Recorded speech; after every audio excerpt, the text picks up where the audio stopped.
The Premier League is back and it's back in style, so welcome to our first weekend review of the season. And starting off with Liverpool, the defending champions, kicking their season off with a bang, a 4-2 win over Bournemouth.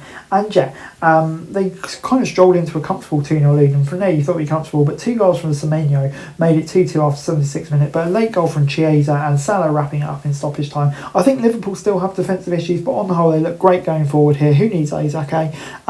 Great win for Liverpool, but for Bournemouth I think they can take them positive from this. And Isaac-less Newcastle drew 0-0 with Aston Villa, and it was 10-man Aston Villa. Maybe that lack of cutting edge going forward cost them. Konsa in the 66 minute straight red, and for me there's no doubt about it. But there's no doubt about the fact Newcastle had the better of this game as well. I think with the chances they created, probably should have scored. I think they'll be disappointed not to come away from this one with a win. But I think going away to a tough team like Villa and putting in such a positive performance, I think there will definitely be a lot that Eddie Howe can take from this one. Tottenham defeated Burnley 3-0 in what was a tough return to the Premier League for Burnley, and it was Richarlison in the 10th and 60th minute, both supplied by Kudos, and then Brennan Johnson 66th minute. And I think Burnley conceded 18 goals last season, and they've already conceded 3 here. Welcome to the Premier League. And this was dominant from Tottenham. A brilliant start for Thomas Frank, and after the disappointment of the Cup on Wednesday, I think that would be the perfect way for them to bounce back. But for Burnley, I think it just shows the uphill battle they are going to have in the Premier League this season. Moving on into Sunderland, and a dream start to life for them. It was the 61st minute one they gave them the lead. Dan Ballard in the 73rd minute gave it a 2-0 lead, and Isidore later on made it 3-0. Unbelievable stuff. Sunderland were just clinical. Took their chances. I don't think there was actually that much to separate the two sides, but they were clinical. An amazing result for Sunderland. But for West Ham, Graham Potter's stock at all-time low. I wasn't massively convinced by them last season, and I can't say this has done anything to really change my opinion. Moving on then to Brighton 1, Fulham 1, and this will be huge disappointment for Brighton. They thought they were ahead in the 4th minute when a goal was disallowed through VAR by Minter, but Matt O'Reilly scored a penalty in the 55th minute. But then in the 97th minute it was Rodrigo Muniz who equalised, and Brighton I think they probably just shaded the game and will feel like they should have won that. So that'd be huge disappointment for Brighton, and one that undoubtedly they'll be disappointed with and felt they should have won.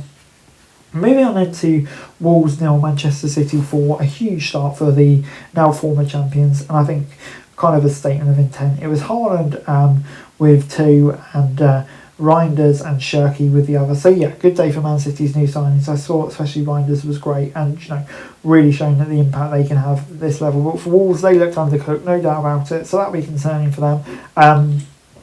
But for Man City, a dominant victory, and I think one that undoubtedly they're going to take a lot from. Moving on then to Chelsea 0, Crystal Palace 0 at Stamford Bridge. And this goal was kind of highlighted in the 13th minute. Eze, that beautiful free kick, but in the end it was ruled out due to a bit of argy-bargy. But for me, there was nothing wrong with it. That goal has to stand. I think Crystal Palace, obviously hard done in the courts and hard done on the football pitch this week for me.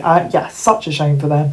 But I think there's still lots of positive states. Chelsea, on the whole, did have the majority of this game, but Palace got the point, which you could say in the least they deserved. And moving on into Nottingham Forest 3, Brentford 1. And I can't fight to say it, but when Keith Andrews is appointed, they kind of played like a Keith Andrews team you'd expect them to play. It was Chris Wood, Ndoye and Chris Wood again, and then Thiago in the 78th minute with a penalty for Brentford. But I think that Brentford team's just been gutted so much over the summer. I'm not really sure the manager's up to the level, not to write him off too early. But Forest, even though they had concerns with Nuno, I think looking really, really good. Moving on then to Arsenal, who just beat Manchester United 1-0. It's Calafiori in the 13th minute who gave Arsenal the lead. Poor goalkeeping. Manchester United need a goalkeeper, there's no doubt about that. But I think for the rest of it, there was a lot of positives from Manchester United's kind of play. But for Arsenal, a big win for them. And they weren't at their best, but there's more to come. But in the end, they got the win. That's what matters. So they'll be absolutely delighted about that. Moving on then to the final game of the weekend. On Monday night, it was Leeds who got a 1-0 win against Everton at Ellen Road. A huge win for Leeds, and I think on the whole they absolutely deserved it. They were the better team here, and it was in the end a late penalty from the Netcher, who gave them the win.